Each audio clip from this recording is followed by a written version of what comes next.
Hello, everyone, and welcome to the cafe. Today is Tuesday, March 10th, 2026, and yes, we are back with another episode of our cafe.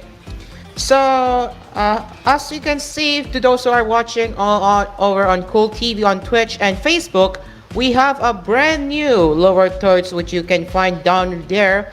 But that also means you don't get to see Asphere's Cafe logo anymore for the time being. That is because we are currently reworking on the lower thirds as we speak.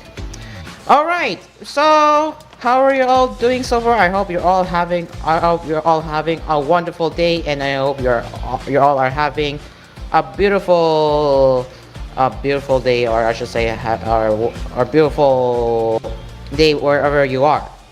Alright, without wasting any more time now, let's get into the latest round of the Tech Cafe. So let's get my screen share up as we speak. And oh boy, we are starting with Entropic suing the US Department of Defense. Oh dear. So once again, let's get my screen share up as we speak.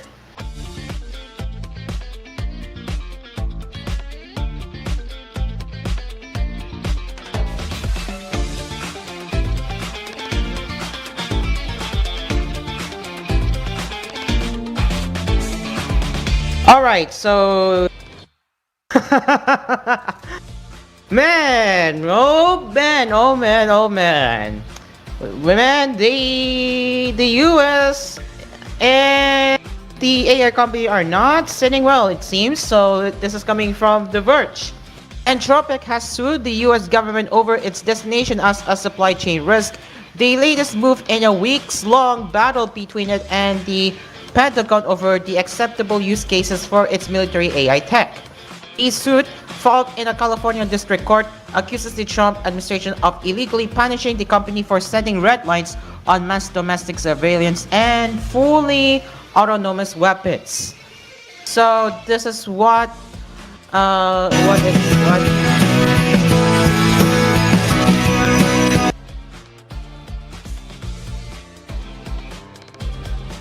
Whoops, that was unexpected.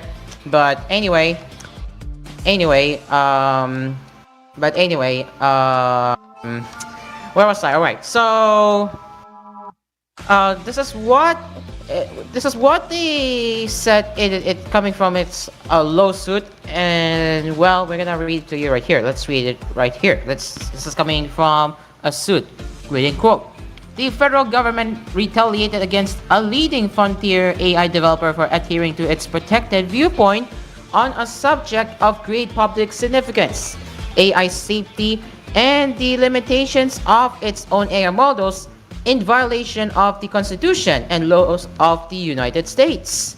Defendants are seeking to destroy the economic value created by one of the world's fastest growing private companies, which is a leader in responsibly developing and emergence technology of vital significance to our nation. So the lawsuit follows a roller coaster a couple of weeks for Entropic, in which the company was faced with the threat of and then the official designation of risk. The designation is typically not made public and often applies to foreign companies that could be a cybersecurity threat or other material risk to national security, rather than companies headquartered in the US. Additionally, President Donald Trump ordered all government agencies to cease using Entropic's tech within 6 months. Entropic's blacklisting raised eyebrows and caused significant bipartisan controversy due to fears that disagreeing with a current presidential administration could significantly affect a company's bottom line and whether it was able to operate as a business altogether. Entropic argues that the government's actions penalize it for speech protected under the First Amendment and violate its Fifth Amendment rights.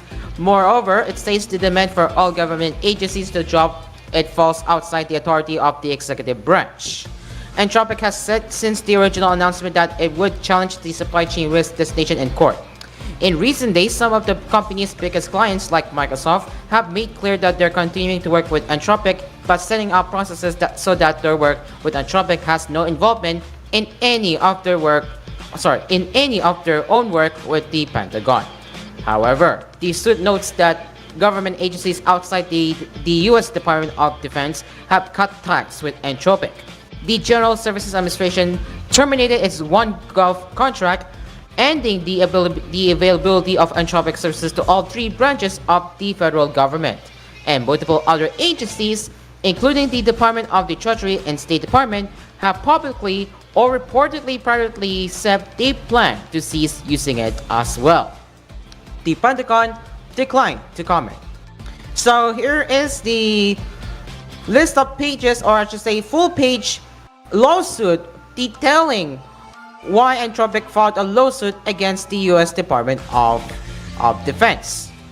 It's a lot to go through, so I'm not gonna even bother reading right here, but you can see that they're explaining why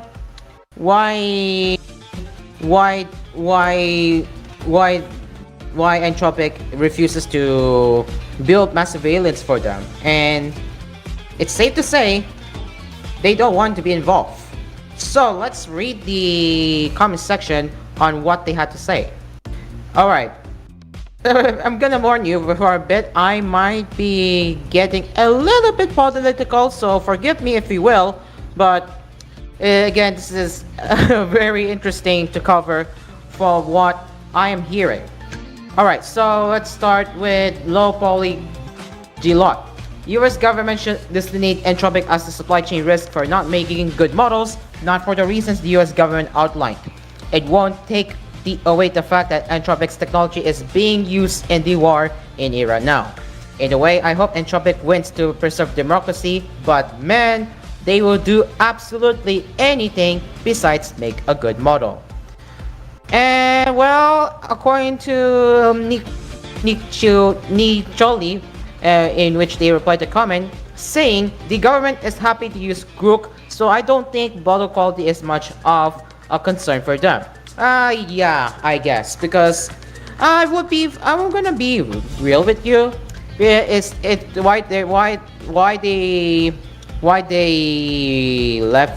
they're saying this is because, well, if you know, Donald Trump has connections with Elon Musk.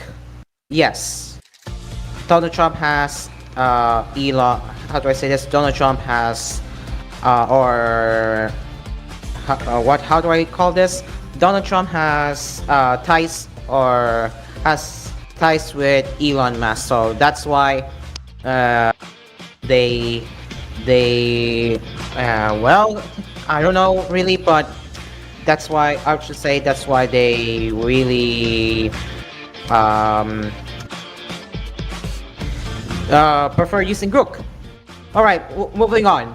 Blue Cloud said, easy to cheer on Entropic here and seems like a straightforward case. These fascist warmongers need to be removed from power as quickly as possible. Every legal win in situations like these is another key anchor to holding on to the remaining power of democracy in this country. SV Crossdo said, I hope they win.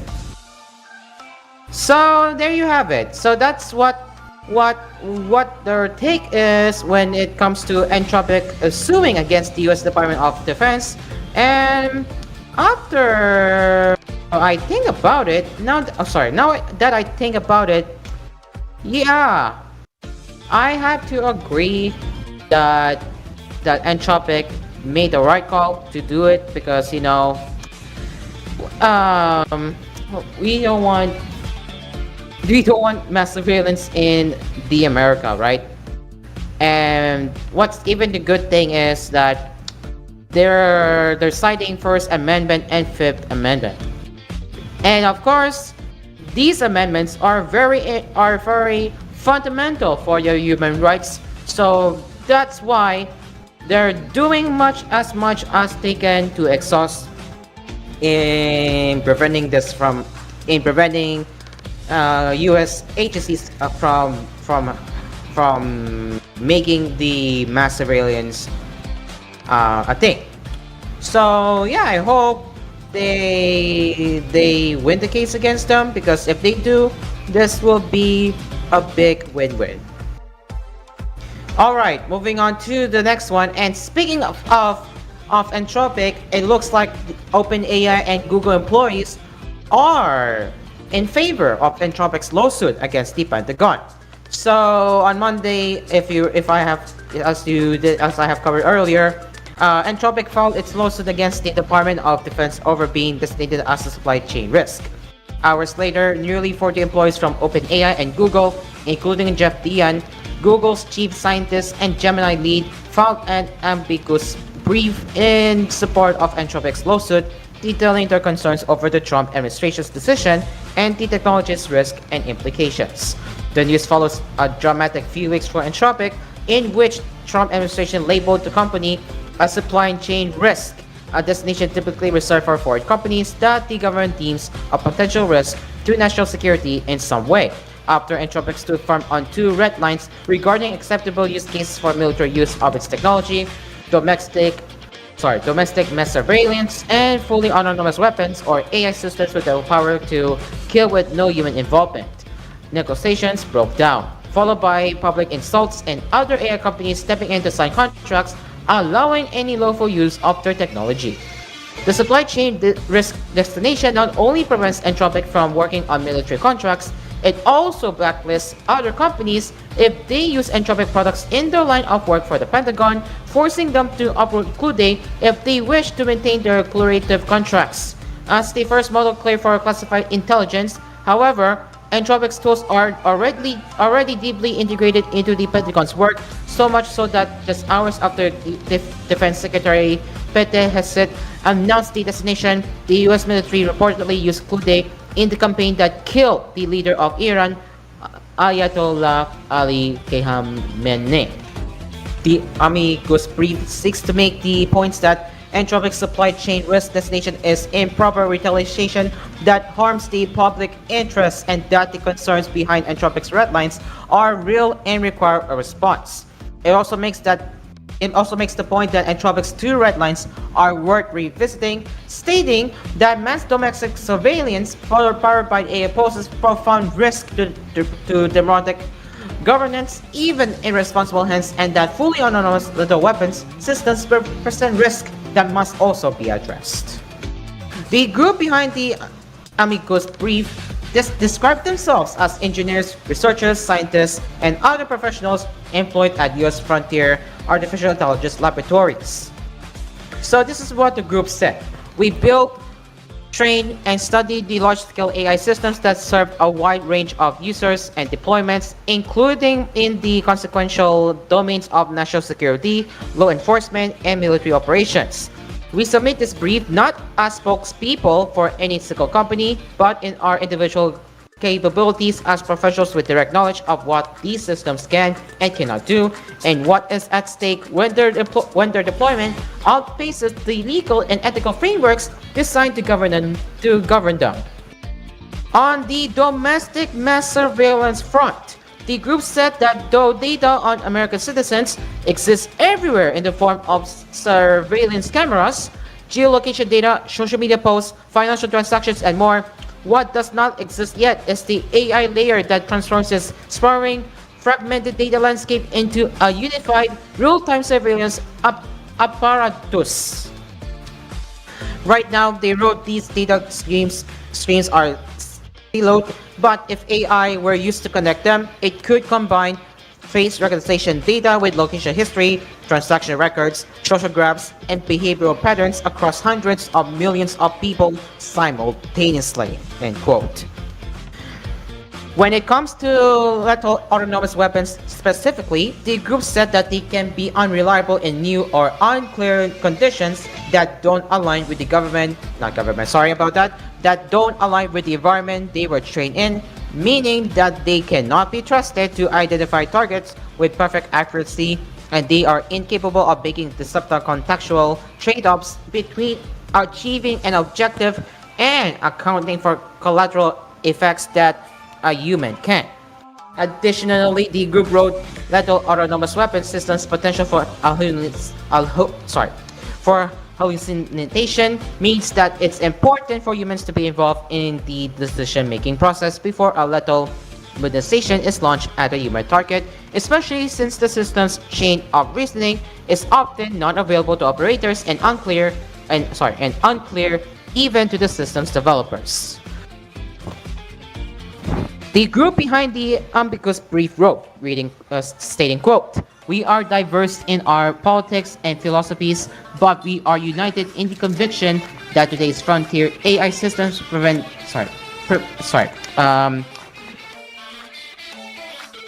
present risk when deployed to enable domestic mass surveillance or the operation of autonomous lethal weapons systems without human oversight, and that those risks require some kind of guardrails, whether via technical safeguards or usage restrictions." So there you have it. So once again, as you just saw, the employees have expressed support for Anthropic filing a lawsuit against the Pentagon and also being the U.S. Department of Defense. So I have already shared my take on that before, and yeah, it's pretty good to say the least. So yeah, there you have it, ladies and gents. That's the Anthropic and the U.S. Department of Defense situation. And man, what's happening is insane, right? Anyway, let us know your thoughts down below, and what do you say about this? I'm not going too political, so if you can understand why, it's all because Anthropic is filing a lawsuit against U.S. Department of Defense, and now we know. So again, we don't intend to go too political, so we will be limiting on what I can talk on my show, because as much as possible, I don't want to get too political. So yeah. Alright, moving on to the next one, and finally, a good news for artists who uses X or Twitter. So coming soon, you will not be able to block, or soon you will be able to block Grook from editing your photos. And this is somewhat relieving news to show you, but what they are saying, what the Verge is thinking, yeah, that doesn't solve it, but we'll see if this is gonna help, but who knows. Anyway, so X has introduced a new feature that makes it slightly harder for other users to manipulate your uploaded images with the group chat bot. As reported by Social Media Today and verified by The Verge, a new toggle within the image upload settings on the X or Twitter iOS app says it can block modifications by Grook when enabled. But there's a catch. It doesn't actually prevent Grook from editing your photos. That's the catch. The small print underneath the feature's name reveals a significant limitation. Users can only prevent Grook from modifying this content. In our testing, the toggle only blocks the mechanism of tagging the XA chatbot in replies to an image on X alongside editing instructions, a capability that was notably abused to undress photographs of real men, women, and children in early January. This feature was blocked for free X accounts in response to global backlash from lawmakers and regulators, but paying subscribers can still edit images by tagging the bot. So this new option isn't easy to find. When you upload an image into the X post builder, you can locate it by tapping on the paintbrush symbol that appears on the bottom right of the thumbnail, and then selecting the flag icon at the bottom right of the editing taskbar. The Grook blocker didn't appear at any point during the X image upload process on the web in their testing. The toggle also doesn't appear on older content that's already been uploaded to X. The Verge published an image on X with a Grook block toggle enabled and tried to edit it with separate accounts. While free users are already blocked from editing images via @Grook responses, the new toggle also prevents paying premium subscribers from doing so. So that's pretty interesting. As you can see, in the screenshots, this is this is what this is what you what it looks like when you wanna block group from editing your image. But yeah, this is one step closer to promoting a healthy AI, but it's not it's still too far to say the least. So the feature hasn't been officially announced yet. So availability and developmental status are currently unclear. There you have it. So at the moment, X hasn't replied to The Verge's comment as of this episode. But if this is going to be a reality, well, all I can say is that this is going to be a good thing. But whatever the damages have caused not too long ago or last January, it's already been done either way. So what else can you do about it, right, when it comes to deepfakes on X generated using Grok? And of course, they already took measures by blocking free users from using their image editing tool. And yeah, but what about the paying subscribers that are still gonna abuse it anyway? That's the issue too. But yeah, again, if you again, this might be some good news, but there is a catch. Okay, there is a catch. I'm warning you. There's a catch. There's already a catch. I'm warning you. Uh, it won't actually prevent Grok from editing your photos, but it will, however, block the the chatbot from editing your images. That's the catch I can say right now. So there you have it. And looks like our fellow Discord audience or I should say, my fellow colleague LTG is here. Hello, by the way, and yeah. Anyway, what are your thoughts on this, to say the least? Oh my god. Yes. But yeah, Well, it is for the good, you know. mm-hmm. But yeah, what can you say about this? But again, there's a limitation or a catch, rather. But what can you say? Well, it is for the good because you know what happened on X banning in the Philippines, you know. You know what happened on that? Yeah, I'm actually aware that the ICT here in the Philippines actually blocked Grook for a few days until they reach agreement that they will monitor and delete the how do I say this, the deepfakes rather. Yeah, the deepfakes of you know what, and you know who. Mm-hmm. Yeah. But yeah, I am running out of breath. I have. Oh man, I have exhausted from talking about this because yeah.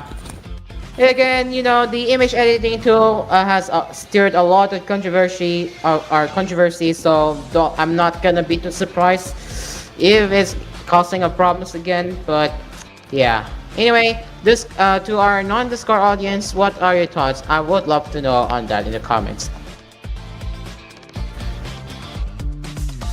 Oh boy. Oh man. Alright, it is now 6:55 p.m. Philippine Standard Time, and we will now be taking our first commercial break as we will be covering a bunch of tech topics as well as the rumors with the smart home display and with the Apple's upcoming smart home display and when will iOS 7 be and when will iOS 27 be launching, along with Samsung winning the case against TCL in Germany, Adreno Ventuno Q, pretty cool, and of course we got a lot to talk about right here. So in the meantime, our fan-made sponsors, we got MSA Goddess as our newest sponsor, followed by Delson, Capinoy Coffee, Sandro Simplas, Melody Mart. Wait, no, Sandro Simplas is not a sponsor. Sorry about that. But yeah, alongside with MSA Goddess, we got Delson, Capinoy Coffee, Melody Mart, and always grocery. So stay along with us. Thank you. We'll return after the break. We will be right back.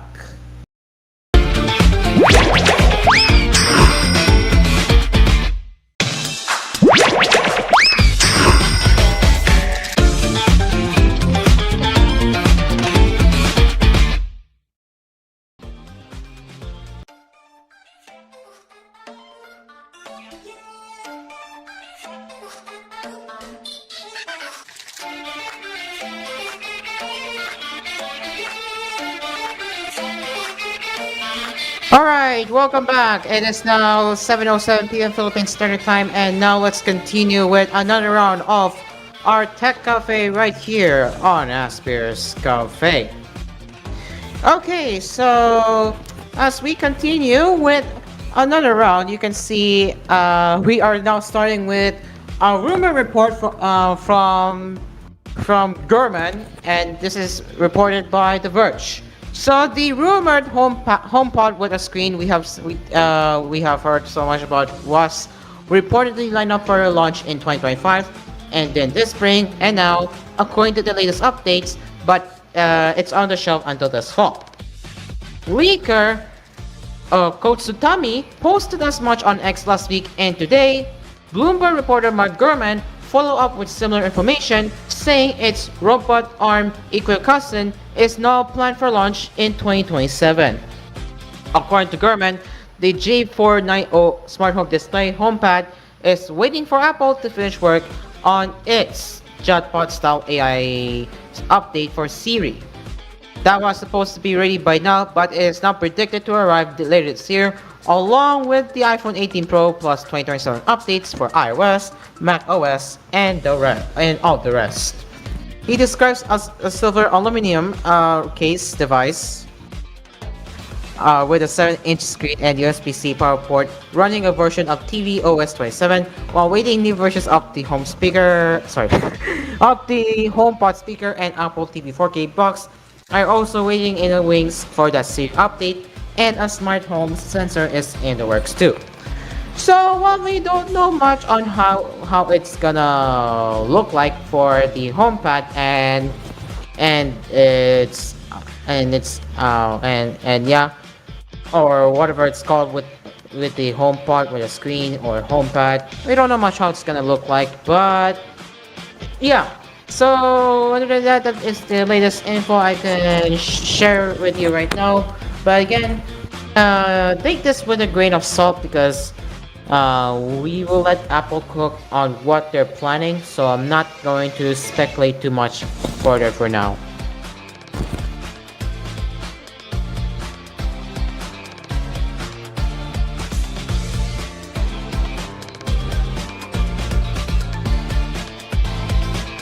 Okay, so let's move on to the next one, and yeah, this is getting spicy. So Germany is coming from GSM Arena, by the way. Germany is the arena for yet another legal battle between tech giants. Samsung Electronics just won a case against TCL over fake QLED TVs. And what even is QLED, or how does it actually work? Well, quantum dots are used in certain display types for improved efficiency and color accuracy. For example, some Samsung TVs use ultraviolet backlight. Ultraviolet LEDs are very efficient, but UV isn't even in the visible spectrum. Quantum dots absorb this UV light and output visible light in the desired color. An additional advantage to this approach is that quantum dots are much easier to tune to an exact wavelength of light than a typical LED. Samsung was able to demonstrate that certain TCL TVs did not use quantum dot technology despite their advertising suggesting otherwise. TCL was not able to refute that in front of the Munich first regional court. Six different series of TVs are affected. The court ordered TCL to stop advertising those TVs as QLED and to correct false statements about them. Note, however, that this ruling is not legally binding yet and TCL can appeal. It's not just Germany though, Samsung has similar cases against TCL in the US and in Korea too. The outcome of the case in Germany could influence these other cases too. So, well, what am I even gonna expect from them, right? If they're just gonna mislead.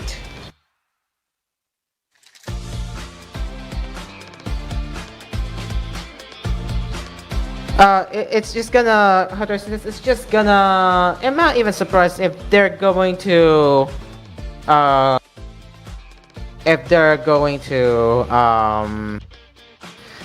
mislead, how do I say this? If they're gonna, like, mislead, uh, um, consumer from buying. Well, lesson learned. So there you have it.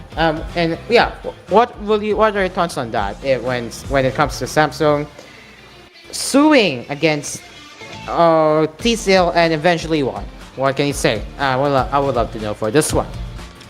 And actually, if you can give me a moment or two. Hold on. Yeah. Anyways, by the way, we are live right here on. We are live right here on Cool FM, Cool TV.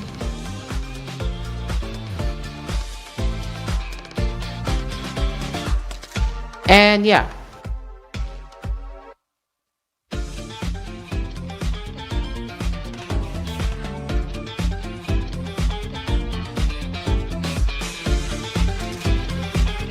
Anyways, I also forgot to mention we are also live on Twitch and Facebook via TGON Cool FM's Facebook and Twitch pages, as well as on our very own YouTube channel, that is Asphere's Cafe AspMedia.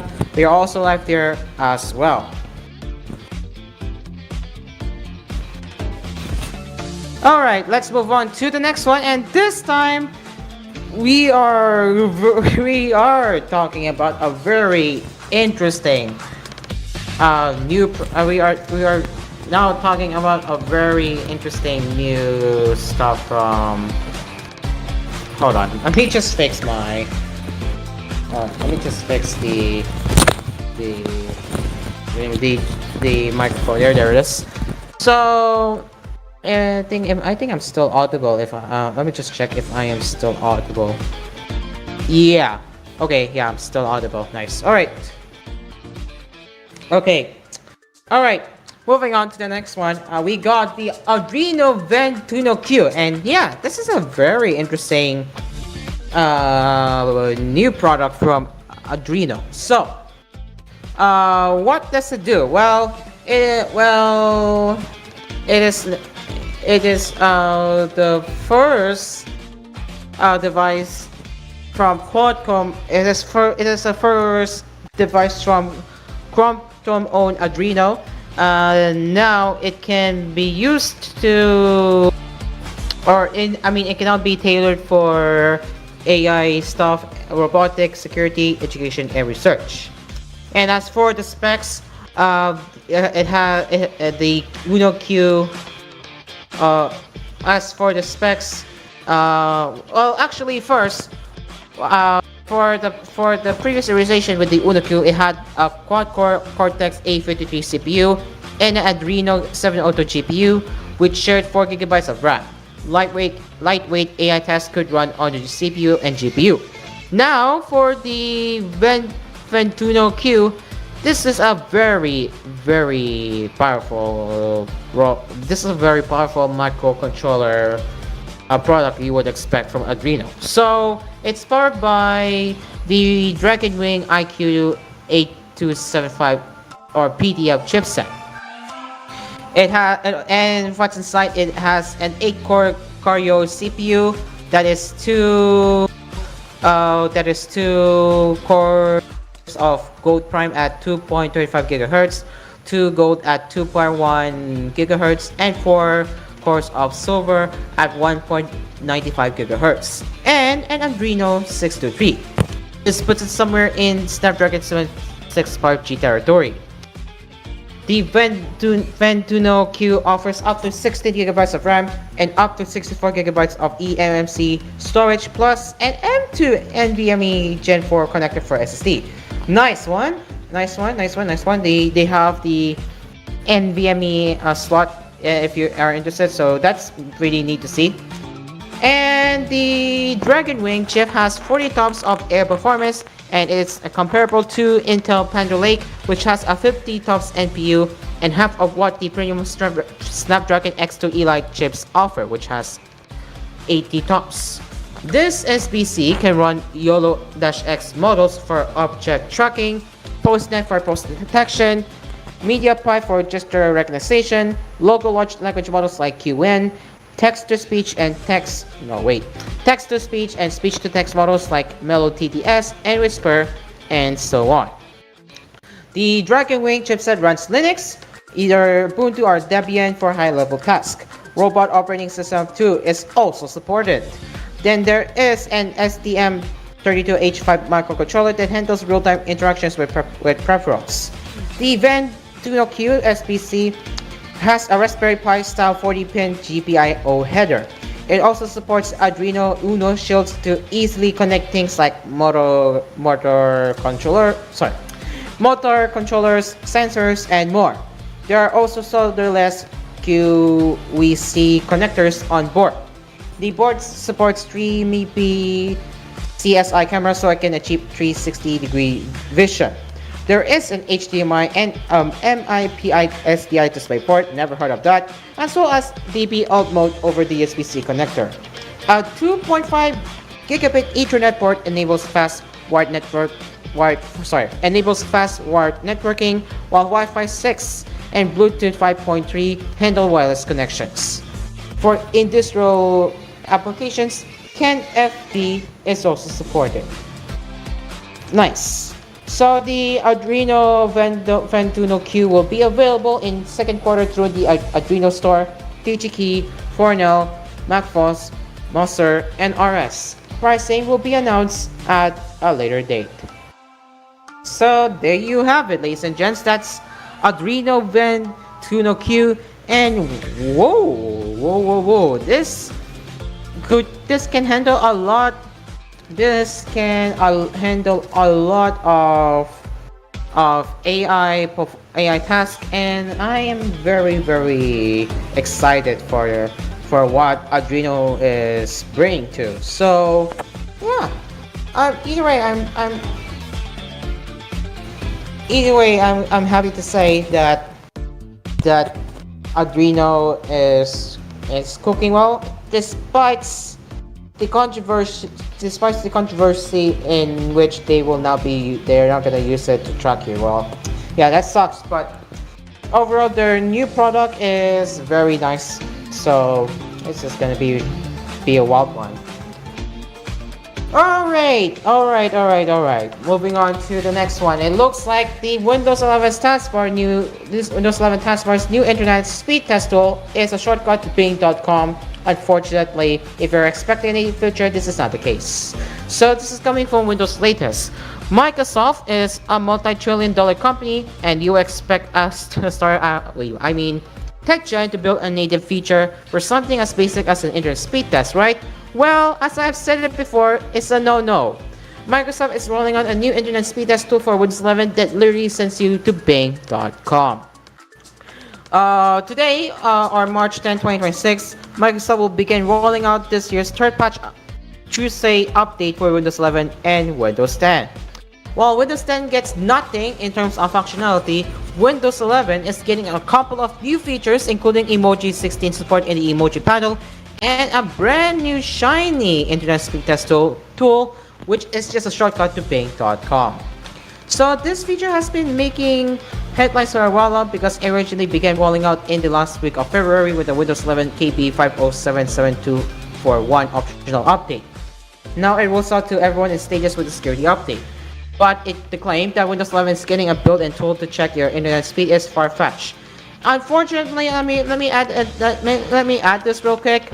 I have been trying to install the preview update, but for some reason it's refusing to install on my computer, and I'm not exactly sure why. Because I am met with the error with the error code 0x8007371 and yeah, it's a strange error when it comes to installing the optional update, because unfortunately it did not push through. So yeah, it sucks. I couldn't get the optional update to install on my main PC, and I'm not even sure why.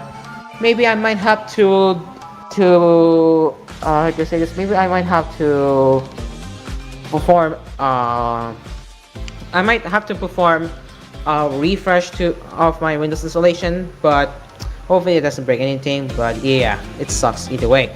Now back to the topic, which you can see they're indeed adding an option where you can perform speed tests, but again, it's not a native tool. I'm warning you. So that option is where it will open your web browser or Microsoft Edge rather. It depends, but it will redirect you to Bing.com for speed tests. So once the feature rolls up to your PC, you will notice a new perform speed test button when you right-click the Ethernet or Wi-Fi icon on the taskbar. When you click perform speed test, it opens your default browser and sends you to Bing.com with the inquiry internet speed test. Now, there is a good thing about this actually. So the first, it respects your default browser settings because the shortcut calls the HTTPS HTML URL type. And second, Bing's internet speed test does work. It downloads a random chunk of the file and uploads it to the speed test servers. Pretty neat, huh? For those unaware, Microsoft has a partnership with Speedtest owned by Ookla, which was recently acquired by Accenture. When Microsoft entered into a partnership with Ookla, it dumped its own homegrown Azure-based internet speedtest tool on Bing and replaced it with Speedtest. Now, on to the not so good side. So as you can see, this is what they have in their opinion. Well, what makes this even more frustrating is that Microsoft has already built the kind of experience people would reasonably expect there. This is the example when back in the day when they were still using Windows 8 at that time. So years ago, Microsoft offered a proper network speed test app for Windows built on XAML, a native framework for Windows 8 and above, instead of a shortcut to a search page. It had a clean, touch-friendly interface and fit nicely into the Metro design language Microsoft was pushing at the time. Windows 8 native Internet Speed Test tool also showed useful tools about the current network, including connection type, network name, internet status, and other technical information for those who wanted more context. It even kept a history of results, which made it more useful than a Bing.com shortcut. Microsoft has more resources than ever to hire actual engineers and build native features for Windows. In fact, the company's validation has increased by almost 11 times since 2013 when it built a native internet speed tool. The only thing that has been on the downtrend is Microsoft's intent to make Windows a better OS. At the moment, you cannot remove Performance Speed Test shortcut from right-click menu on the taskbar, and it's also not possible to redirect to other apps or websites. So there you have it, ladies and gentlemen. So, well, yeah. Again, if you all are expecting for a shortcut or a native tool that can do an internet speed test, you have been fooled. So, yeah, don't expect a native internet speed test tool on Windows if you do get an update by tomorrow or later. But yeah, anyway, I still see the option very neat, but a native functionality could have been better instead of redirecting to Bing. Anyway, what are your thoughts on this one? And what can you say? It looks like my colleague is back on my show. But yeah, what do you say about this one? Yeah, It's full or useless? I definitely need to have like a speed test tool now built in rather than I need to download it from Microsoft Store. Uh, Come again? Sorry, come again? Okay, okay. Okay, my mic good now? Okay, probably my mic is good now. So Windows 11 needs to have like a built-in speed test, not gonna lie. And True, true. because of I need to have to double check if there's any internet on both routers, for example, so I can double check it rather than go to like speedtest.net and open the speed test, Ookla speed test, you know. Oh wait, Hmm. what? It is just a shortcut? Yeah, it's just a shortcut to Bing website. Ah, hell, hell Yeah, see, nah. I thought it Bing is performs a because this is what it redirects to YouTube. I thought it is a native app, See, this is a screenshot. I bro. could not demonstrate it right now. No, I cannot demonstrate it right now, unfortunately, because my PC is refusing to install the preview update. So I need to examine why. But yeah, that's your curiosity if you see the perform internet speed test when you right click the network icon. But there you have it. But yeah, again, I want to say this right now. A native functionality of an inner speed test would be nice instead of redirecting you to Bing. So there you have Ah, it. yes, Microsoft being Microsoft. Yeah. Anyway, but yeah, what are your thoughts on that? I would love to know and tell us your thoughts in the comments below. Okay, we are now talking about AI, and then this time we're talking about Gemini, and it looks like Gemini is growing faster than I thought, or than anyone thought right now. So this is coming from 95 Google. As AI tools continue to grow in popularity, Google's Gemini is the fastest growing one by a huge margin. New data reveals or reviews. What? Wait, what? New data reveals. Yeah.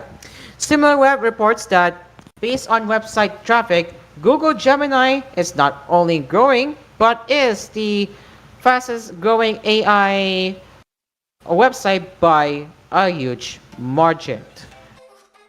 Looking at February 2026 versus February 2025, Gemini apparently grew by roughly 643% year over year. Compare that to ChatGPT's 37%, and you can see the absolutely massive difference. Of course, growth doesn't necessarily mean biggest, but it does show that Google's offering is gaining popularity among users where options such as ChatGPT and Perplexity have mostly stalled. On Gemini's tail were both Grok and Clude, which grew by 480% It and is Claude, by the 287%. way. To sorry, come again? Claude. It is Claude, Claude. there you go. Thank you. Cook and Claude. There you go. Thank you very much. Again, both grew by 480% and 297% in the same time period, is respectively, but were both still quite a ways behind Google. DeepSeek, meanwhile, actually lost traffic year over year. Oh, so if you are I all wonder are aware what why. if you are unaware what even is DeepSeek, we actually did a demo of the DeepSeek last year around the first month of 2025, and yeah, we did a demo, and yeah, it's well pretty mixed results. But yeah, we did test DeepSeek last year. And well, DeepSeek is not getting any traction as of now. So here is the results. Here is the results you are seeing right here. So this is a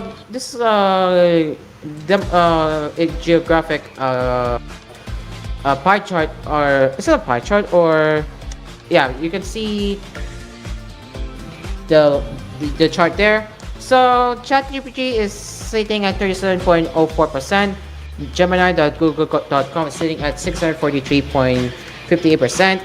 Group.com is sitting at 480.17%. 297.69% for Cloud.ai.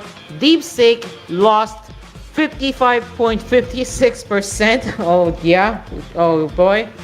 And Perplexity.ai is sitting at 39.27%. So that is the data coming from SimilarWeb. It's also important to note that this is solely looking at website visits to gemini.google.com, not mobile apps or other means of access. Well, what a shock, isn't it? And I wasn't really expecting, to be fair, I wasn't really expecting Gemini to go with that quick. And well, I mean, especially what's going on with ChatGPT internally, with all of its internal mess. Yeah, this is gonna be interesting. And I wonder if Gemini will be catching up against ChatGPT. Who knows? But either way, LDG, what can you say about Gemini being the fastest growing AI website to this date?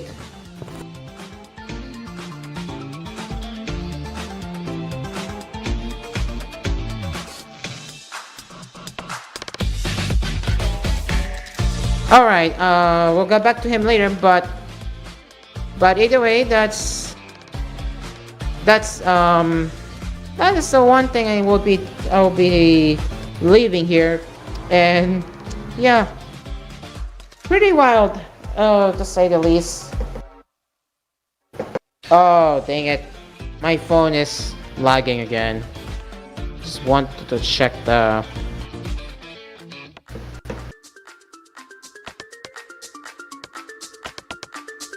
Oh yeah, see? My touchscreen is not working. Oh man, I wanna like check the... Yeah, my phone is not having a good time right now. I mean, I'm trying to like check my network devices and eventually I get ghost touch. What's that, right? Sorry about that, but yeah, I just wanted to vent a little bit on it, and I know I'm really frustrated with my current phone right now. And yeah, the system UI is responding. I love that. Anyway, so yeah, back to what I was saying. So yeah, that is the Gemini being the fastest growing AI website to the state, and yeah, this is pretty cool. And I think I have went under time for the set of headlines. I'm not even gonna go to smartphone news just yet because yeah. Alright, so let me grab one more. Let me grab few more before we even head to commercial break. So let me just find one more with what I can talk about there.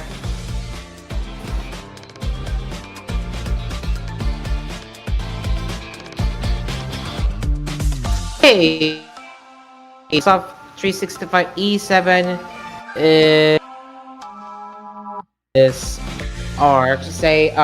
Microsoft 365 E7 is bundling Copilot AI and H365.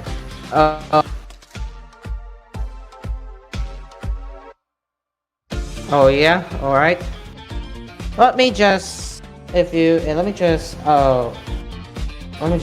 that real quick, and I'll be diving into that right now. And then I will be looking for one more.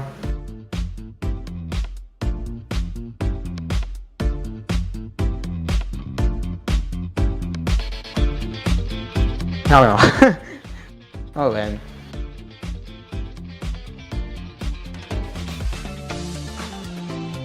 Alright, I think I got two additional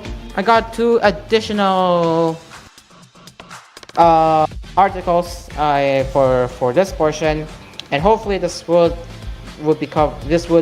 fit until 7:45 at least. And well, according to the oversight board, It looks like Meta's deepfake moderation isn't good enough, and man, why is that? Well, this is coming from The Verge. Meta's methods for identifying deepfakes are not robust or comprehensive enough to handle how quickly misinformation spreads during armed conflicts like the Iran War. That's according to the Meta Oversight Board, a semi-independent body that guides the company's content moderation practices, which is now calling on Meta to overhaul how it services and labels AI-generated content across Facebook, Instagram, and Threads.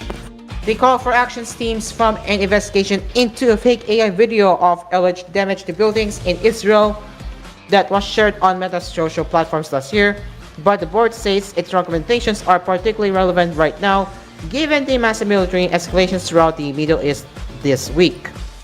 In its announcement, the board says that access to accurate, reliable information is vital to people's safety amid the heightened risk of AI tools being used to spread misinformation. So this is what the Meta Oversight Board said, stating, quote, "The board's findings highlight that Meta's current system to properly label AI content is openly dependent on self-disclosure of AI usage and escalated review and does not meet the realities of today's online environment. The case also highlights platform proliferation of such content, with the content appearing to have originated on TikTok before appearing on Facebook, Instagram, and X." End quote. Recommended steps issued by the board include pushing Meta to improve its existing rules on misinformation, to address decisive deepfakes, and establish a new separate community standard for AI-generated content. Meta is also being asked to develop better AI detection tools, be transparent about penalties, regulations, and scale AI content labeling efforts.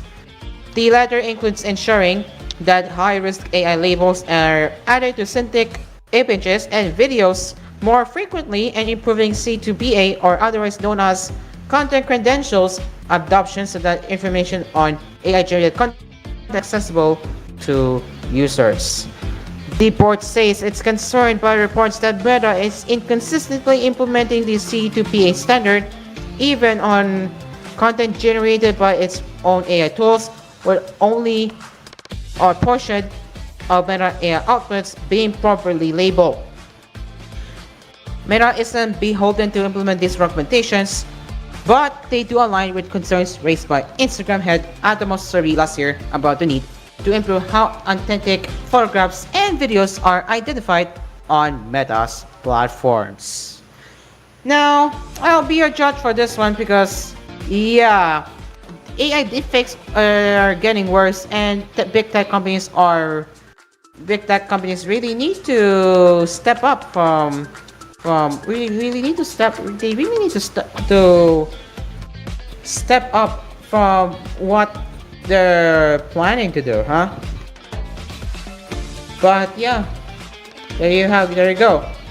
So that is what Oversight Board has said when it comes to, our Meta's Oversight Board has said when it comes to moderating the deepfake moderation. And well, what do we know?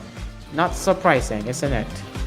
But yeah, I'll be your judge for this one. Let us know your thoughts on that, and what Meta can do to improve their detection. And last but not least, well, it looks like Microsoft 365 E7 is bundling Copilot AI and Agent 365. So now that the rumored AI-centric E7 subscription does exist, and it will be slated to launch on May 1st. Plus, the Agent 365 platform for managing AI agents across Microsoft 365 and third-party services is also slated to ship to a broad ability on the same date, priced separately at $15 per user per month. The software giant describes the complete E7 bundle as the first frontier suite, which will cost $99 per user per month. And since Microsoft's AI-powered eService subscription tier includes both Microsoft 365 and Microsoft 365 Copilot and Agent 365, that price point being $99 might feel like a bargain, or as they say, price below purchasing these capabilities a la carte. Well, according to business research firm Gartner, the discount on Microsoft's new eService subscription tier isn't as impressive as it might seem, as it only trims 13.2%. Its analysts believe that bigger bundles should get bigger discounts. Perhaps more interestingly, it states that Microsoft 365's E3 and E4 subscription tiers give more value for money with better discounts regarding what they have to offer. So, this is what Gartner said. Quote, Gartner believes organizations will find the value of ME7 to be questionable for the majority of knowledge workers today. Upgrading to the ME7 bundle for Agent 365 is not advised until Microsoft adds value.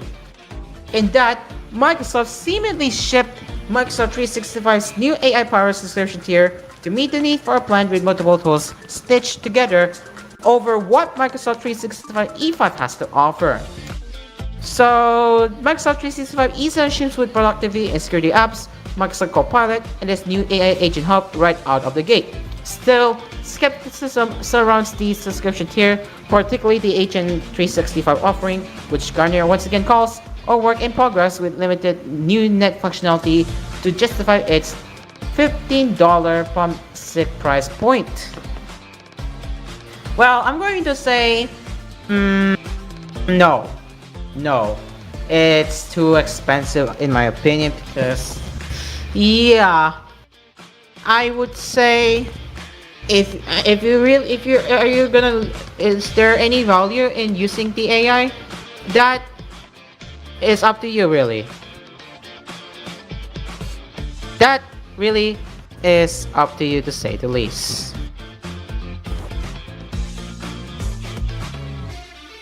So yeah. There you have it, ladies and gents. That's the Microsoft's upcoming eService subscription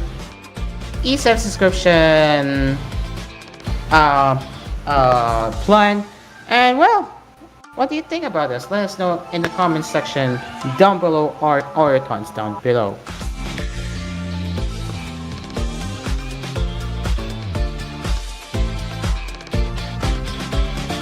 Okay, it looks like I am alone again, but that's fine. Anyway, it's now 7:44 p.m. Philippine Standard Time, and we are about to go into our last commercial break as we will have smartphone news to share on what smartphone industry has been cooking, and of course some extra stuff. What if some extra stuff if it's well, yeah. With that, we will be right back right here we'll be right back right here on Asphere's Cafe after the break. Stay along with us. We will be right back.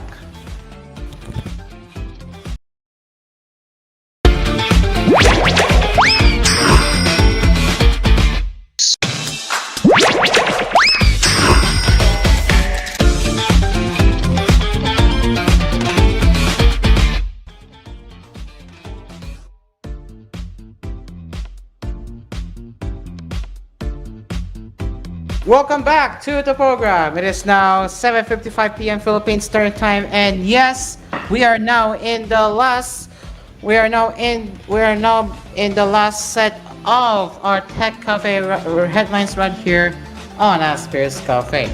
All right, so I think I only have 4, and I will definitely be adding more articles to cover up the portion, but without any further to do now, let's get my screen share off.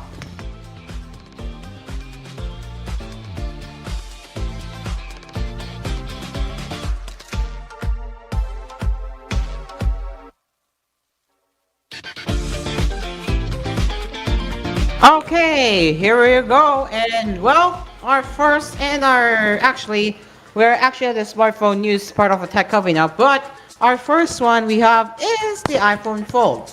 And it is rumored that it will be having a different name. So, Apple's first foldable iPhone has been widely rumored to arrive this fall alongside the iPhone 80 Pro and iPhone 80 Pro Max after many years of speculation about it. One bit that we are still inevitably still speculating about is the device name.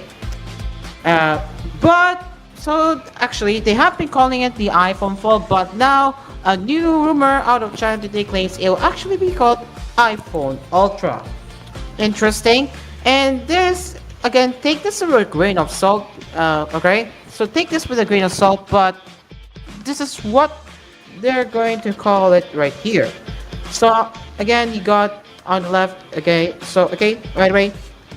This is take this with a grain of salt as you will because this is just a leak renders you are seeing on screen. So on the left you got the AirPods Ultra, on the middle you have the iPhone Ultra, and on the right you got the MacBook Ultra. So the iPhone Ultra will eventually start at over 10,000 Chinese yuan, or that is converting to about $1,446 at the current exchange rates, and its top tier version will be over 20,000. Yeah, 20,000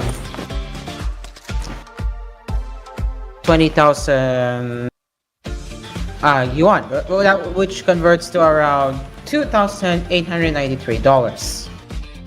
The entry model is cheaper than expected if this rumor pans out, and they're not sure why the delta between the cheapest and the most expensive model in the line is so huge. The AirPods Ultra are those AirPods Pro recently rumored to come with cameras, and while the MacBook Ultra is that MacBook rumored to employ an OLED touchscreen for the first time.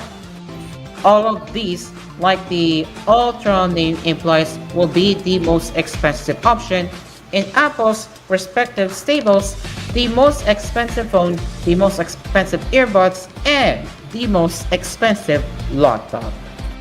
So that is, of course, if all of this pans out, is after all nothing but an unconfirmed rumor at this point. So yeah, take this with a grain of salt as you will. So if this, whoops, I think I have accidentally opened my Canary Discord again, Canary version of Discord. That is not intentional. Let me just end it. Let me just end the task.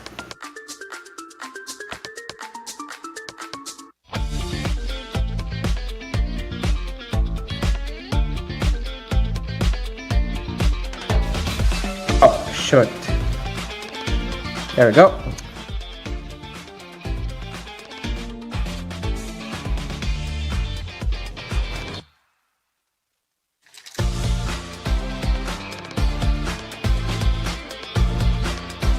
Okay, I think I have lagged a bit because I was trying to close Discord and my computer locked up for a few moments, but yeah. Anyway, so that is the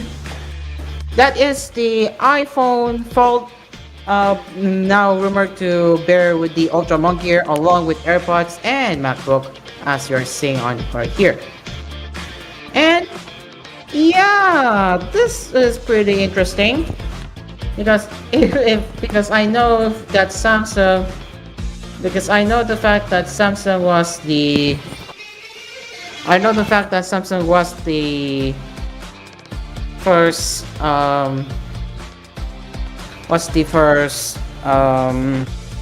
brand to, well, if not first, but among the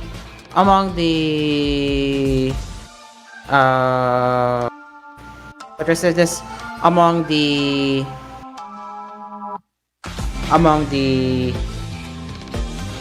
smartphone brands, major smartphone brands rather, but yeah.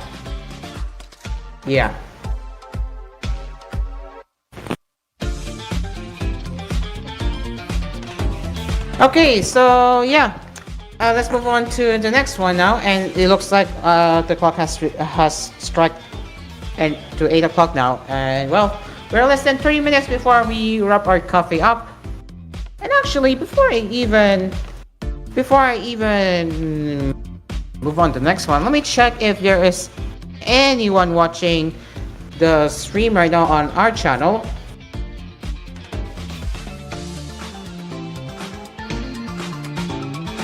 There is, in fact, one people watching on my episode right now. One people. All right, let's see what Tongo has to say. I'm pretty sure that's Tongo or whoever there. There it is. We got Tongo. Hello, Tongo. Welcome to the cafe. Nice to see you here. And yeah, I am seeing you right here. But yeah, welcome. Nice to see you in the chat. And I will be reading your comments. Having a busy week lately. Yeah, I understand because I was wondering if why you didn't show up yesterday on the Monday episode of Asphere's Cafe. But I mean, it's pretty understandable that you're busy, so that's okay.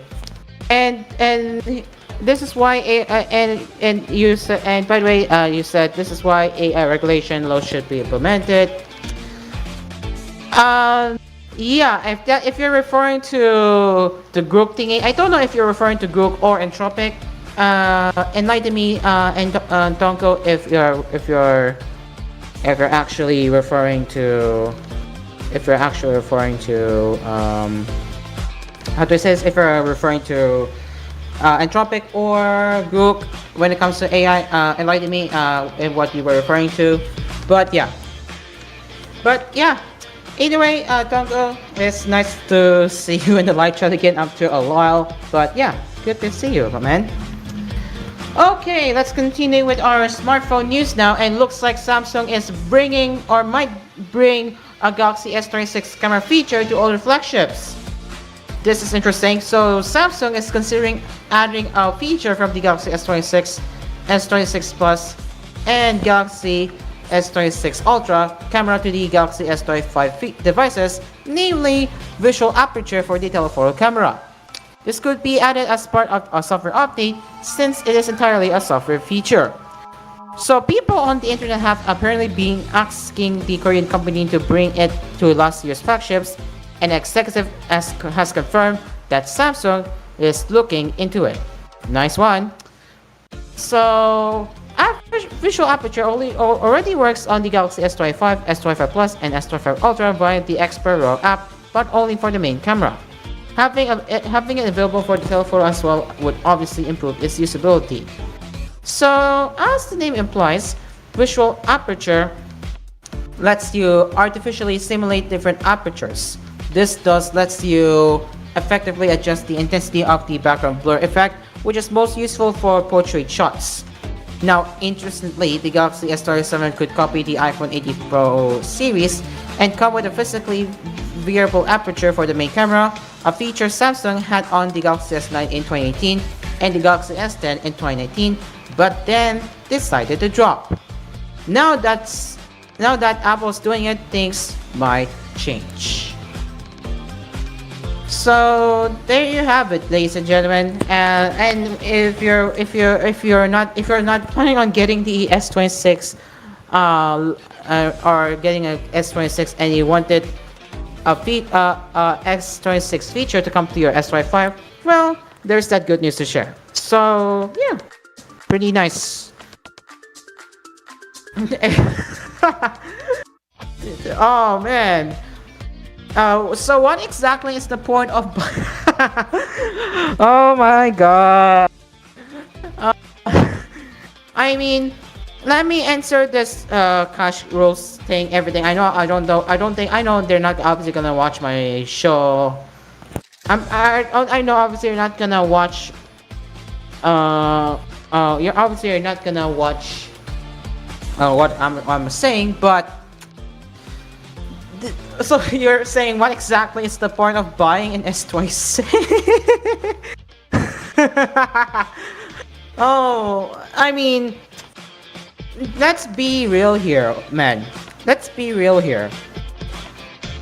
The S26 is more for those who are planning to upgrade from from a 4 year or 5 year old, or even heck, even 6 year old plus flagship phone to to a newer phone like the S26. I think this is more aimed for those who are looking to upgrade to a newer phone, not for those who already own the S25 Ultra.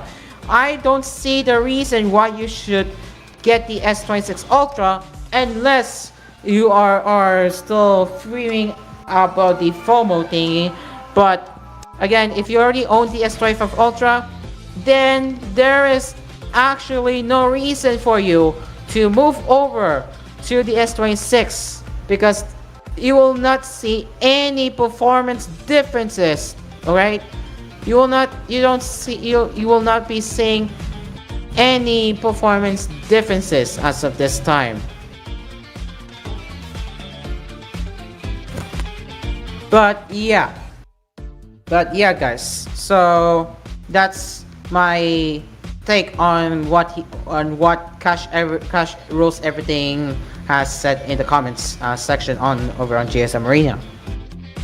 There you have it. So yeah, what are your thoughts on that, on the upcoming of the visual aperture that will soon support telephoto camera for the S25? I would love to know because this is a huge thing. If you are not planning on moving to S26 Ultra or any S26 series, well, there you have it. That's all I can say. And well, we are now talking about budget smartphones as we always cover before for the end of our show. Here we are, starting with the Realme Note 20. So Realme has introduced a new budget phone called the Note 80 in select Southeast Asian markets. The phone is powered by a Unisoc chipset and features a single rear camera and an LCD display. The Realme Note 80 sports a 6.74-inch LCD display with HD Plus resolution and a 90Hz refresh rate. The panel supports up to 563 nits of peak brightness in high brightness mode and offers a 118Hz touch sampling rate. So, if you're curious how the Note 80 from Realme looks like, there you go. This is your first glance of the set smartphone. Now for the specs, I hate to disappoint you, but if you're expecting a mid-range specs, well, prepare to be disappointed. So for the specs, it will be powered by the Unisoc T7250 chipset that features a Mali G57 GPU. The SoC is covered with up to 4GB of LPDDR4X RAM and 128GB of eMMC 5.1 internal storage. The phone also supports a micro SD card for storage expansion. Now at the back, the Note 80 offers a single 8-megapixel camera with an f2.0 aperture and autofocus. For selfies, there's a 5-megapixel camera housed inside a water drop notch. The phone packs a 6300 mAh battery that supports 15-watt wire charging. Other specifications include a side-mounted fingerprint scanner, dual SIM support with 4G connectivity, Wi-Fi 5, Bluetooth 5.2, a 3.5mm headphone jack, and GPS. And I think this is a good thing if you want to have a headphone jack. If you want to have a headphone jack, well, I see this is a win-win because yeah, if you wanted a headphone jack for your next smartphone, well, I guess this is for you. Anyway, the Realme Note 80 is available in Glacier Blue and Storm Black color options. It measures 7.94mm thick and weighs about 197 grams. As for pricing, in Thailand, the phone starts at wait. What's HD? What is Thailand? Bahit. Okay.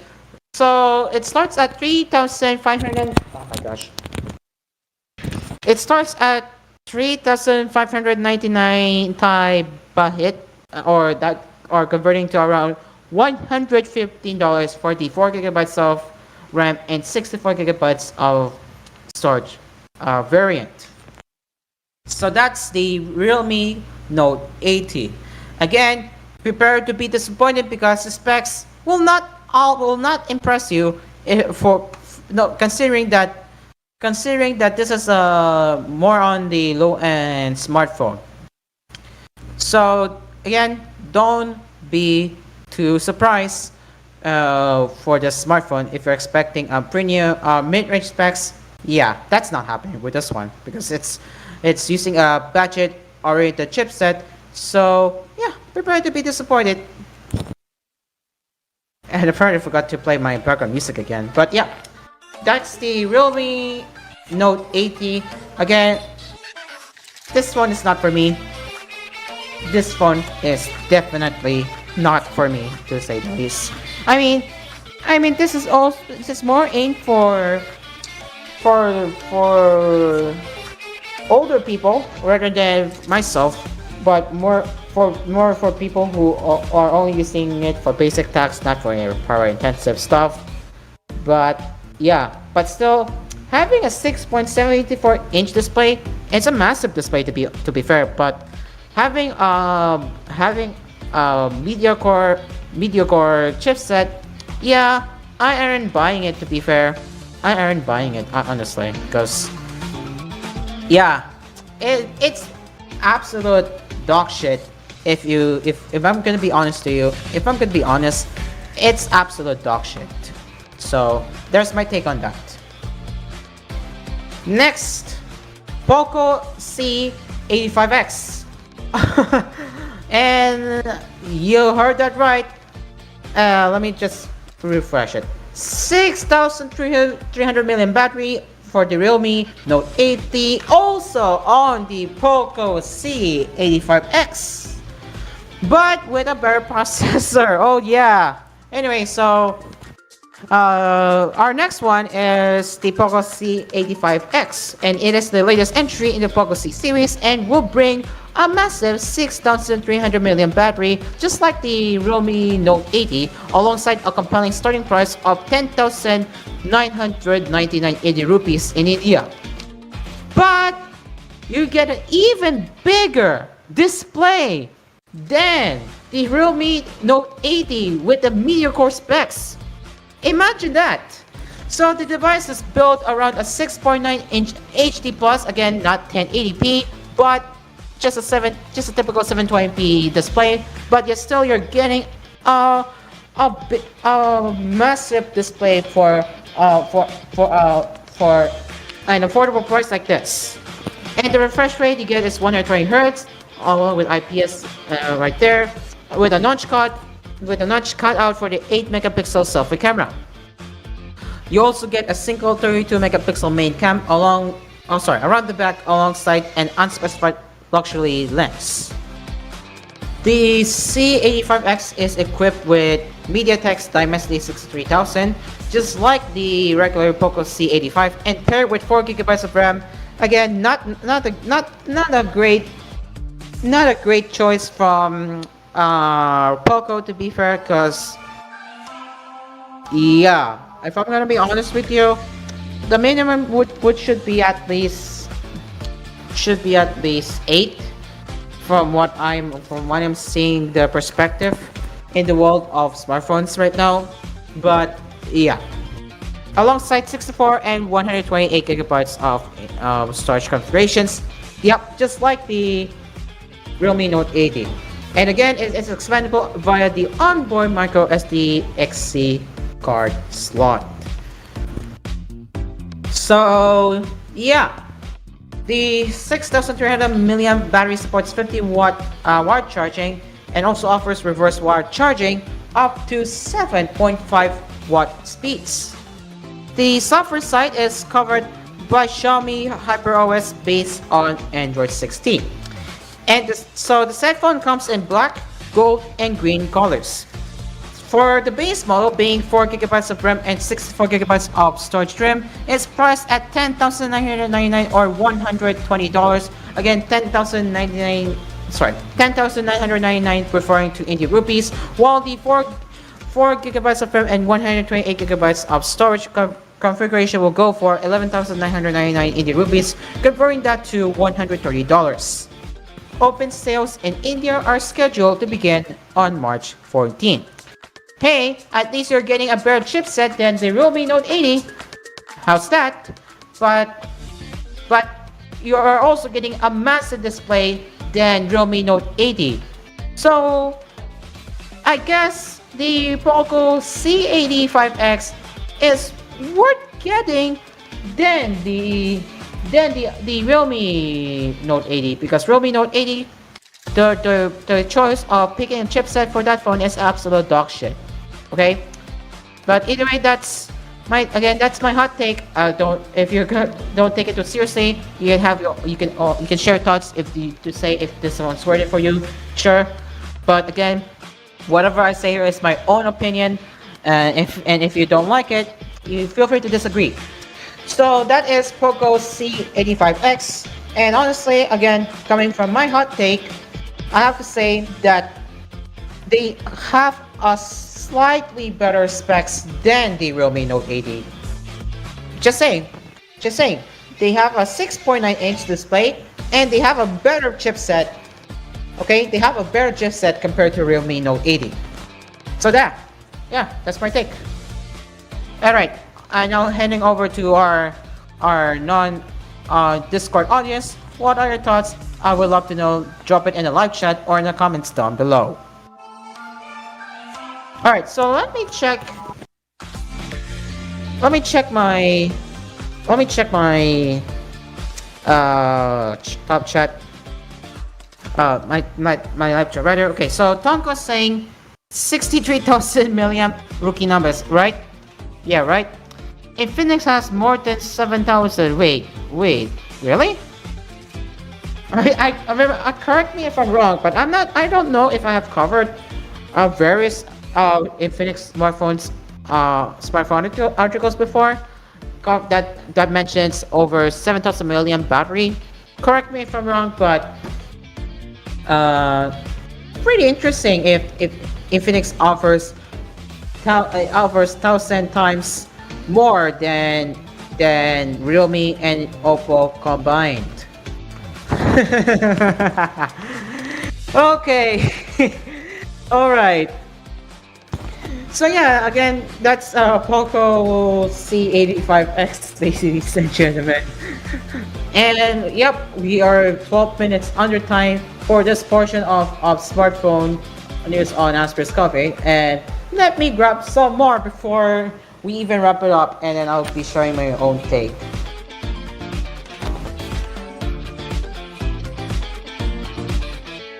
Oh.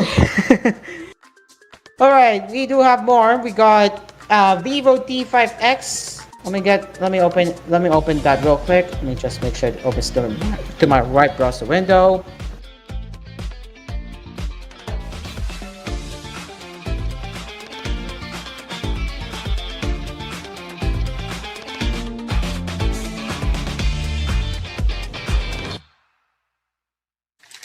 I don't think we have any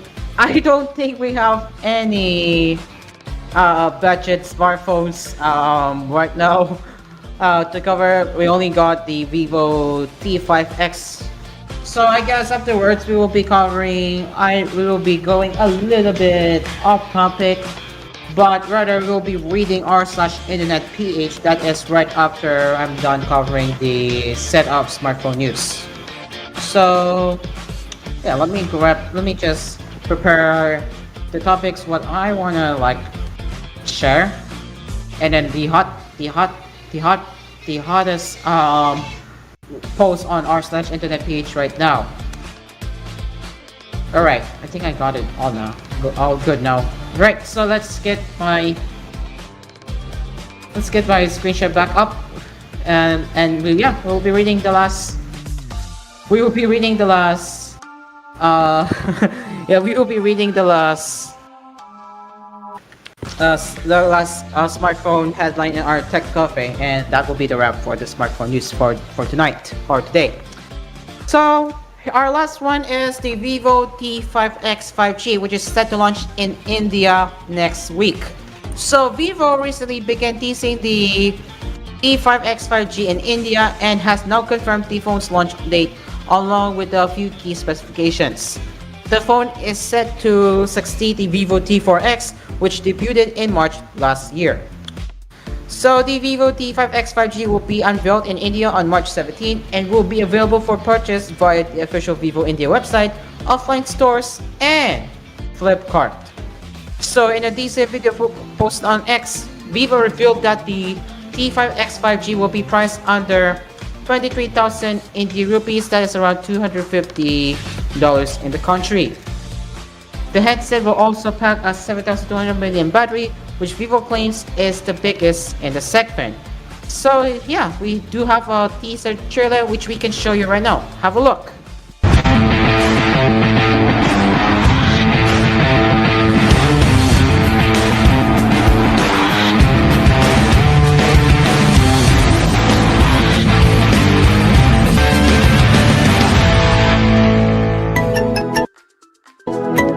Vivo. Oh, I love that. I love that. I love that brand jingle. Let's hear that one more time. Vivo. But yeah, as you just saw in the teaser video, you got 5 times the turbo speed, 5 times the turbo life, and 5 times the durability. So that is the Vivo T5X the teaser video that you just saw. Alright, so the upcoming Vivo smartphone, as they mentioned in their teaser video, will also offer IP68 and IP69 plus dust and water resistance ratings. As per the teaser images, the T5X 5G will be available in green and white color options. It will come with a dual rear camera setup and run Origin OS. The phone is expected to be powered by the Dimensity 74000 Turbo SoC. So that is the details of Vivo T5X 5G that is once again set to launch in India by next week. Yep, we're a week away, as I'm noticing here. So this is where I'm talking about today, Watch 10, and then will be launched a week later. Pretty neat, huh? Yeah, pretty neat. So yeah, I do believe that the Vivo T5X is going to be worth getting, and I do hope that it will eventually expand to other countries like here in the Philippines, because Philippines is very known for budget and mid-range smartphones coming from Vivo, Tecno, Infinix, and Oppo like this. So I do eventually hope that the T5X will be sold in the Philippines someday, but maybe one day, who knows. And that's the wrap for the smartphone news right here on our Tech Cafe. And now we will be moving on to r/internet ph.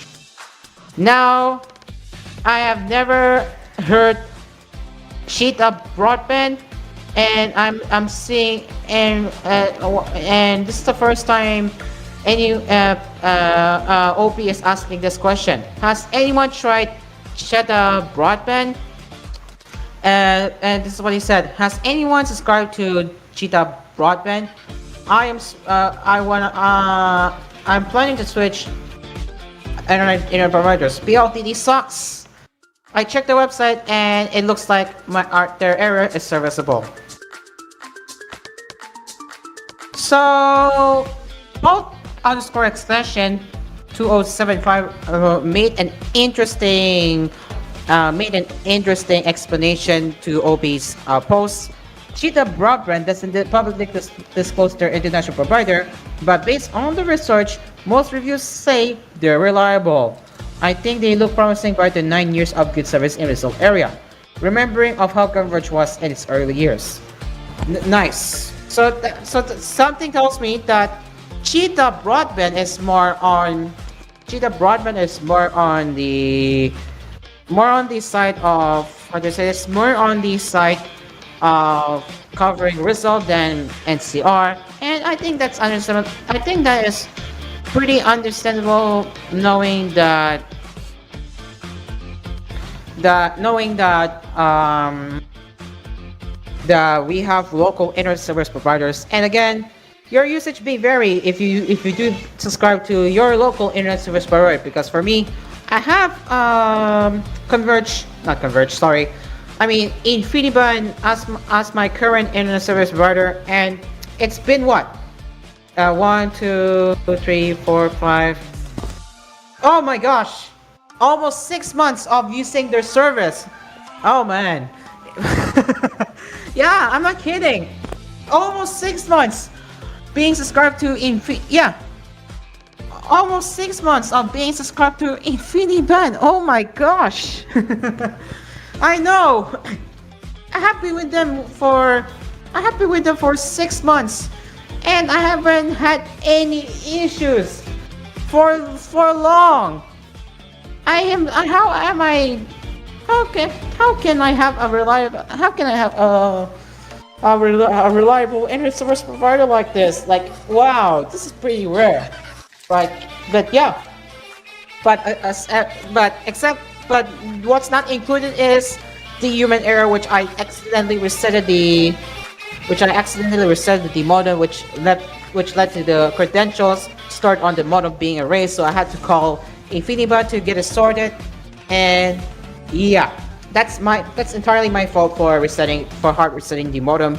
But other than that, that's not counted. And all I can say right now is that InfiniBand, for almost 6 months of my usage, is pretty good. So if you're located in NCR condominiums, I highly recommend looking for InfiniBand, because InfiniBand really has a reliable service that you can actually rely on. They have a good customer service. They have an accessible payment portal or a customer portal, and the best part, you can even contact their customer service using tickets, and that's what I liked about. Like, and the response you get is nearly an hour later, and yeah, that's exactly the best part I can share right now.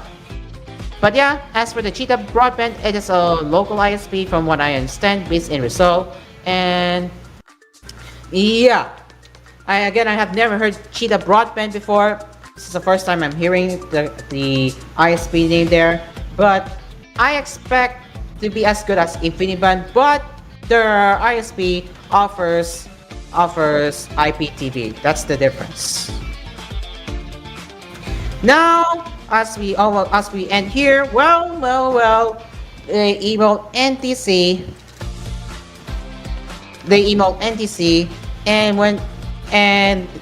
When they called PLDT, they gave the breakdown of termination fee and the remaining balance, and it is around 9,000. And yeah, and this is what NTC's response they got there. And as of right now, it doesn't look like they have an obvious availability yet, but that leads to the question why it's gaining 40 outvotes as of this time. Alright, I'm running out of topics. I think this is where I have to end here, but that also means this is the best time we will be ending our show on time. So that brings to the end of Asphere's Cafe. Thank you very much for joining us, and we will be back again. Tomorrow with the anime and pop culture. Anime and Japanese pop culture cafe right here on Asphere's Cafe with my returning co-host Astriel, or Hoshi Konimi. So yeah, expect my returning co-host to be part of my show tomorrow. This has been Asphere's Cafe. I am Karo, and the cafe is now closed. We will be seeing you tomorrow, and coming up next on Cool FM, DCEX, SF Radio, and Aspie Radio is La Noche del Martes. We will be seeing you tomorrow. The coffee's over. See you tomorrow. Good night, everyone, and have the great rest of your day. Bye bye.